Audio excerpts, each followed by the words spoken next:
Barry, many congratulations. You've just pretty much hammered the tournament favourite. Yeah, no, it's 13-5, a great scoreline there against Ding, world-class player, and yeah, I'm pleased with myself, yeah. Were you surprised that the match wasn't closer than that, especially bearing in mind the reports you would have read of how well Ding played against Anthony McGill? Yeah, I was expecting a really tough game, but, you know, snooker's funny, isn't it? So you don't know what's going to happen from one day to the next, and for me, I felt like I kept him under a bit more pressure, you know, than he had been in previous matches, so perhaps that played a part, and he ended up missing a couple, and I punished him every time, more or less. We've mentioned about your record here before, but we've got to revisit it, because to go from a point of view where it took you 6 visits to register a first round win and then find yourself as the most consistent Crucible performer of the last 5 or 6 years, you know, so many semi-finals, it's an extraordinary shift in a fairly short amount of time. Yeah, I mean, it's strange, and I can't put my finger on it, and I don't know the answer.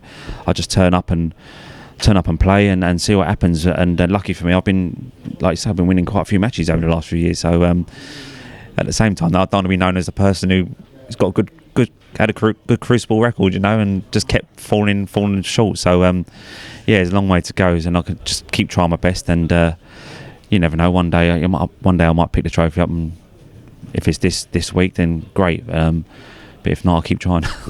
The schedule's worked out quite nicely, hasn't it? Because you had a day and a half off before the match against Ding, and now you've finished. As we're talking now, you'll be out of here by about midday, and you won't be on again until tomorrow night. So in such a gruelling 17-day event, it's working out pretty nicely for you in terms of recovering between these big matches. Yeah, it has done. I mean, in previous years, I've been bang, bang, bang, bang. I think I beat Ronnie in the last 16 a couple of years ago.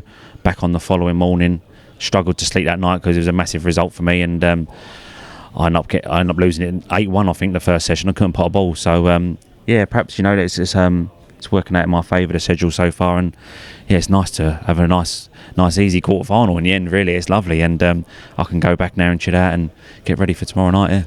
And I know you normally say you quite like watching everybody else have to twitch around. As we're chatting at the moment, it's dead level between Mark Williams and Ali Carter. Any preference? Yeah, no preference. Both great players, and it's like a toss of a coin who gets through that one in the end. And yeah, I'm just like, obviously I'm so over the moon just to still be here, and the one table setup is where everybody wants to be. You know, it's unbelievable atmosphere, and you walk out there, and yeah, I just hope I can keep performing to a decent standard.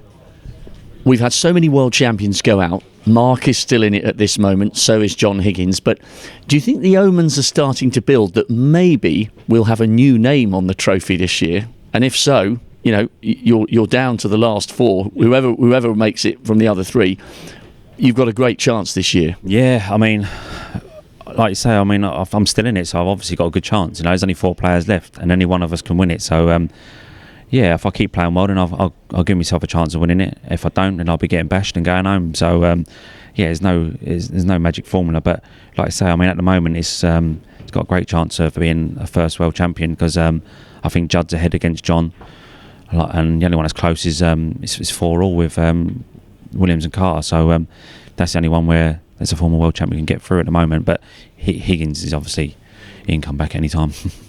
You've had your cousin here. Are you going to get Harrison up for the semi-final, or would you wait and see if you got through to the final? Yeah, I don't know, maybe. I think he wants to come up, so you know, as a one table setup, maybe I'll probably just, yeah, I'll get him up here and see the little man, you know, and see the missus and that, because I ain't been home for a couple of weeks, so it's been a long time, and I was 2.5 weeks in China, you know, a couple of weeks before that, so yeah, been away quite a lot lately, so it'd be nice to get him up here and get me run ragged. Well, enjoy the rest, and we'll see you for the semis yet again. Well done, Barry. Cheers, Rob, mate. Betfred, proud sponsor of the World Snooker Championship.